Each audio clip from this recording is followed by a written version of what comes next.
return, as long as he pays. I think it's way past your bedtime. Okay, Daddy. Night, Lauren. Night, Lily.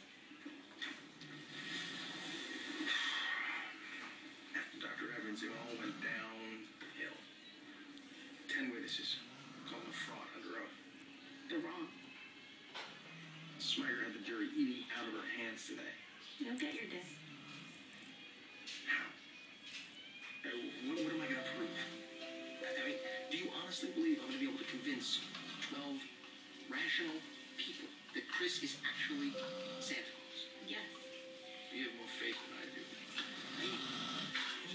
I need something concrete, something like pictures of the North Pole, a reindeer with a red nose, or I'd even take an elf right now. I heard that. No, a real elf, not a pint-sized eating machine with a funny hat. He can't do that, Michael. Can't do what? Reveal the Christmas magic. It would ruin everything. Well, I have nothing. Call the pole. See if I can pull some strings. Can you get some of the elves to check the archives for any kind of record